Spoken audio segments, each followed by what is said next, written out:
Hello students, जैसा कि हम चैप्टर 9 कंटिन्यू कर रहे हैं। प्रीवियस क्लास में हमने इनब्रीडिंग और आउटब्रीडिंग के बारे में पढ़ा था। फिर हमने आउटब्रीडिंग के 3 टाइप्स के बारे में पढ़ा था, जो कि थे आउटक्रॉसिंग, क्रॉस ब्रीडिंग और इंटरस्पेसिफिक हाइब्रिडाइजेशन।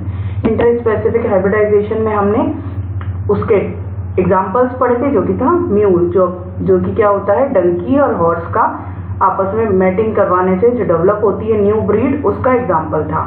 ये हमने प्रीवियस क्लास में पढ़ा था। आज का हमारा टॉपिक है कंट्रोल्ड ब्रीडिंग एक्सपेरिमेंट। अब कंट्रोल्ड ब्रीडिंग एक्सपेरिमेंट्स क्या होते हैं वो देखते हैं। जैसा कि नेम से हमें क्या समझ में आ रहा है कि कंट्रोल्ड यानी जिसे कि कंट्रोल किया गया हो। Controlled breeding experiment, the experiments which are carried out to improve the quality of animals. ऐसे एक्सपेरिमेंट जो कि एनिमल्स की क्वालिटी को इम्प्रूव करने के लिए किए गए हों, वो क्या कहलाते हैं, controlled breeding experiments. Controlled breeding experiments are carried out by artificial insemination और MOET। MOET क्या होता है, मल्टीपल ओव्यूलेशन एम्ब्रियो ट्रांसफर। तो ये जो कंट्रोल्ड ब्रीडिंग एक्सपेरिमेंट है, उनमें मेन 2 जो है वो टेक्निक्स इंक्लूड की गई हैं। फर्स्ट क्या है, आर्टिफिशियल इंसेमिनेशन, और सेकंड क्या है, multiple ovulation embryo transfer technology. तो सबसे पहले हम फर्स्ट पढ़ रहे हैं आर्टिफिशियल इंसेमिनेशन, यानी विदाउट मैटिंग जो सीमन है उसे फीमेल के इंटरनल साइड पे या उसकी वेजाइना में इंसर्ट करा दिया जाए तो उसे कहा जाता है आर्टिफिशियल इंसेमिनेशन। ये अपन ने 4th चैप्टर जो आपका रिप्रोडक्टिव हेल्थ था उसमें भी पढ़ा था।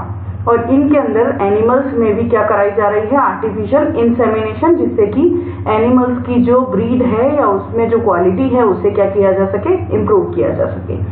The semen is collected from the male that is chosen as a parent. Semen जो है वो किससे कलेक्ट किया जाता है, मेल से, जिसे एज अ पेरेंट हमने चूज किया है, यानी जिसमें इम्प्रूव्ड क्वालिटीज है, and injected into the reproductive tract of selected female by the breeder. अब क्या किया जाता है कि उस सीमन को कलेक्ट करने के बाद उसे जो हमने female as a parent choose की है उसके रिप्रोडक्टिव ट्रैक्ट में इंजेक्ट करा दिया जाता है। The semen can be used immediately और can be frozen for using later. ऐसा अगर जो मेल है जो हमने चूज किया है वो फीमेल के आसपास ही है उसी एरिया में, तो उस सीमन को इमीडिएटली इंजेक्ट कराया जा सकता है। लेकिन अगर हमें सीमन इम्प्रूव्ड क्वालिटी का किसी अदर जगह से लेके आना है तो हम उसे फ्रोजन करके भी, ट्रांसपोर्ट करके भी यूज कर सकते हैं। The semen can be transported in frozen form to where the female house. तो जो सीमन है उसे फ्रोजन फॉर्म में ट्रांसपोर्ट भी किया जा सकता है। Artificial insemination can overcome several problems of normal matings. Artificial insemination के थ्रू जितनी भी नॉर्मल मैटिंग से रिलेटेड प्रॉब्लम्स होती है एनिमल्स में, उसे एनिमल्स में भी और ह्यूमन बींग्स में भी उसे क्योर किया जा सकता है। Desirable matings can be carried out, और डिजायरेबल मैटिंग्स जो है उससे रिलेटेड भी प्रॉब्लम्स को सॉल्व किया जा सकता है। जैसे कि यहाँ इमेज दिया हुआ है जिसमें कि एक इंजेक्शन के थ्रू, अलग से स्पेशल इंजेक्शन आता है, एक सीमन को फीमेल की रिप्रोडक्टिव ट्रैक्ट में इंजेक्ट कराया जा रहा है। ये इमेज दिख रहा है, ये किसका है, आर्टिफिशियल इंसेमिनेशन का। नेक्स्ट टॉपिक है हमारा MOET। MOET का फुल फॉर्म क्या होता है, multiple ovulation embryo transfer. Multiple ovulation embryo transfer technology is a programme for herd improvement. इन जितने भी एनिमल्स हैं उनके इम्प्रूवमेंट के लिए ये एक टेक्नोलॉजी है या प्रोग्राम है। The method includes following steps. A cow is administered with hormones FSH like activity to induce follicular maturation and super ovulation। एक काउ को पहले उसका पूरा ऑब्जर्व किया, उसके हार्मोन्स का लेवल चेक किया, फिर उसे FSH हार्मोन या फॉलिक्यूलर स्टिमुलेटिंग हार्मोन को उसकी बॉडी में इंजेक्ट कराया, जिससे कि उसमें क्या हो, फॉलिकल्स का मैचुरेशन हो और सुपर ओव्यूलेशन हो। जिससे कि वो काव जो है वो एक एग प्रोड्यूस ना करके ज्यादा अमाउंट में एग्स को प्रोड्यूस करे। द काव produces 6 to 8 eggs instead of 1 egg. FSH का इंजेक्शन लगाने से या एफएसएच हार्मोन को उसकी बॉडी में इंड्यूस करवाने से क्या हुआ, काव ने कितने एग्स प्रोड्यूस किए, 6 to 8 नॉर्मली रिलीज पर साइकिल। लेकिन यूजुअली कितना होता है, 1 एग होता है नॉर्मली, लेकिन उसकी जगह काव ने एफएसएच का इंजेक्शन लगाने से 6 to 8 एग्स रिलीज किए। A cow is now mated with an elite bull और आर्टिफिशियली इंसेमिनेटेड। उसके बाद क्या हुआ, या तो काव की मैटिंग हुई किसके साथ, बुल के साथ, जो कि चूज किया गया है, या फिर आर्टिफिशियल इंसेमिनेशन हुआ। The fertilised eggs at 8 to 32 cell stage are recovered non surgically and transfer to surrogate mother. इसके बाद क्या हुआ, फर्टिलाइजेशन हुआ, जैसे ही आर्टिफिशियल इंसेमिनेशन या मैटिंग हुई, फर्टिलाइजेशन हुआ, और फर्टिलाइजेशन होने के बाद में 8 से 32 सेल की जो स्टेज बनती है जाइगोट बनने के बाद, उसे उसी जगह से रिमूव कर लिया गया और किसी अदर सरोगेट मदर में ट्रांसफर कर दिया गया। The genetic mother can again be used for super ovulation. अब क्या हुआ, जेनेटिक मदर, दोबारा से जेनेटिक मदर का यूज हो सकता है किसके लिए, सुपर ओव्यूलेशन के लिए। This technology is used for cattle, sheep, rabbits, buffaloes, mares etcetera. इन सब एनिमल्स के लिए जो अभी हमने नेम्स पढ़े, उनके लिए ये टेक्नोलॉजी यूज की जा सकती है। High milk yielding breeds of females and high quality lean meat with less lipid. Lean meat with less lipid, lean meat मतलब जिसके अंदर मीट कम हो और जो लिपिड हो वो भी कम हो। मीट यील्डिंग बुल्स, मीट जो हो वो तो ज्यादा हो लेकिन लिपिड कम हो। हाई, दोबारा से देखते हैं क्या था, high milk yielding breeds of female, जिसके अंदर जो मिल्क प्रोड्यूस हो वो भी बहुत ज्यादा हो, क्वालिटी उसकी हाई हो। Meat yielding bulls have been bred successfully to increase the herd size in a short time. Yield को बढ़ाने के लिए ऐसे बुल्स जिनके अंदर मीट बहुत ज्यादा हो, उन्हें सक्सेसफुली उनकी ब्रीड को कम टाइम में डेवलप किया जा सकता है इस पूरे प्रोसीजर के थ्रू। बी कीपिंग और एपीकल्चर। बी कीपिंग और apiculture is the maintenance of hives of honey बीज। जो बी हाइव होता है, हनी बीज का हाइव होता है, उसे उसके मेंटेनेंस को ही क्या कहा जाता है, एपीकल्चर या फिर bee keeping. For the production of honey, main इसका पर्पस क्या है, production of honey. Honey is the food of high nutritive value. Honey क्या है, हाई न्यूट्रिटिव वैल्यू वाला फूड है। And also finds use in the indigenous system of medicine. इसके अलावा हनी का यूज किसमें होता है, मेडिसिन के प्रोडक्शन में भी। It also produces bee wax. इससे बी हाइव से और क्या मिल सकता है, bee wax. The most common species of honey bee is Apis indica. Honey bee की मोस्ट कॉमन स्पीशीज क्या है, एपिस इंडिका।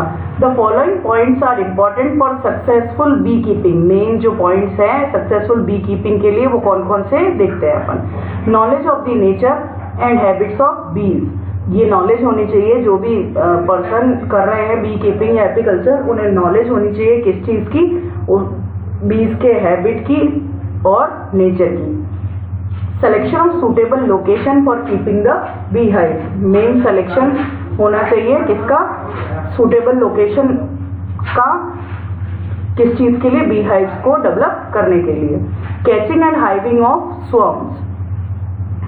इनके बी हाइव के जो लार्वास वगैरह होते हैं उनकी जो कैचिंग है और उनकी जो हाइविंग है वो भी अच्छे से होनी चाहिए। Management of bee hives during different season. अलग अलग सीजन में बी हाइव्स का जो मैनेजमेंट है वो भी अच्छे से आपको आना चाहिए। Handling and collection of honey end of B wax. क्योंकि हनी बी जो है वो बहुत हार्म कर सकती है ह्यूमन बींग्स को, तो उस बी हाइव को अच्छे से हैंडल करना और हनी और बी वैक्स को कलेक्ट करना भी बहुत अच्छे से प्रोफेशनल्स के थ्रू ही होता है। Keeping bee hives in crop fields during flowering period increases pollination efficiency and improve the yield. Bee hives को कहाँ रखना, क्रॉप फील्ड्स में, किस टाइम पे, फ्लावरिंग पीरियड के टाइम पे क्या होता है, उससे पॉलिनेशन जो है वो बढ़ता है और उससे जो एग्रीकल्चर एक्टिविटीज है या फिर जो यील्ड है वो भी बढ़ती है दूसरे प्लांट्स की भी, क्योंकि बी हाइव्स जो होती है, बी हाइव को वहां लगाने से जो बीज है वो पॉलिनेशन में हेल्प करेंगे। Fishery, fishery is an industry which includes catching, processing और सेलिंग ऑफ फिश। फिशरीज के अंदर क्या क्या इंक्लूड किया गया है, catching, processing and selling of fish. पहले फिश को पकड़ेंगे, उसके बाद उनकी प्रोसेसिंग करेंगे और उसके बाद उनकी सेलिंग करेंगे। शेलफिश और other aquatic animals like prawn, crab, lobster, edible oyster etcetera. Fish के अलावा ये सारे जितने भी एक्वेटिक एनिमल्स है वो भी इसी के अंदर आते हैं। Common fresh water fishes are catla, rohu and common carp. Fresh water fishes जो कॉमनली इस फील्ड में यूज होती है वो कौन कौन सी है, कैटला, रोहू और common carp. Some of marine fishes that are eaten include hilsa, sardine, mackerel और पॉम्फ्रेट्स। ये मैराइन फिशेज है कुछ जो भी फिशरीज में काम में आती है। Fisheries provides income and employment two million of fisherman, farmers, specially in coastal states in Indian economy. Fisheries जो है वो इनकम देती है, एम्प्लॉयमेंट देती है बहुत सारे फिशरमैन को और फार्मर्स को। To meet the increasing demand of fisheries, different techniques like aquaculture and pisciculture are applied. Fisheries की डिमांड बढ़ने की वजह से अलग अलग टेक्निक जैसे कि एक्वाकल्चर और पिसिकल्चर भी यूज होने लगी। Blue revolution is the movement launch to increase the production of fish. फिर एक न्यू रिवोल्यूशन आया, जैसे कि क्या कहा, क्योंकि फिश का कलर या वाटर का कलर जो है वो ब्लू है, इसलिए ब्लू रेवोल्यूशन के अंतर्गत ये जो है वो इंक्रीज होने लगा। फिशरीज का जो बिजनेस है या टेक्निक है फिशरीज की, उसको बढ़ाया जाने लगा। It is being implemented in the same lines as green revolution. ये भी ग्रीन रिवोल्यूशन की तरह ही बहुत ज्यादा ग्रो करने लगा ब्लू रेवोल्यूशन भी। Pisciculture, it is the process of growing fish and selling it और using its products for domestic and commercial use. Pisciculture क्या होता है, फिश को ग्रो करना, उसे सेल करना या फिर उसे यूज करना अदर प्रोडक्ट्स को बनाने के लिए जिनका यूज क्या हो, commercially. Fish can be grown both in salt water and fresh water. Fish को दोनों ही वाटर में ग्रो करवाया जा सकता है, सॉल्ट वाटर और fresh water. Aquaculture, it is the process of growing any aquatic animal and selling them for commercial purpose.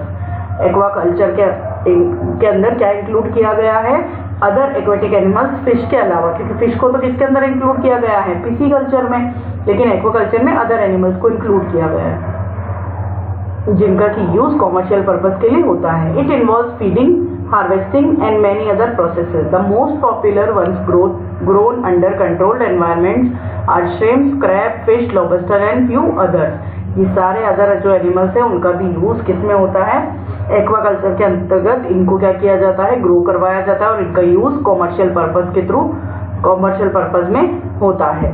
तो ये हमने डिफरेंस देखा। पिसिकल्चर में क्या इंक्लूड की गई है, फिश सिर्फ, और एक्वाकल्चर में अदर एक्वेटिक एनिमल्स जिनको की ग्रो करवाकर और सेल किया जाता है और किसके लिए यूज किया जाता है, उनका कॉमर्शियल यूज किया जाता है। आज इतना ही, बाकी पढ़ेंगे कल।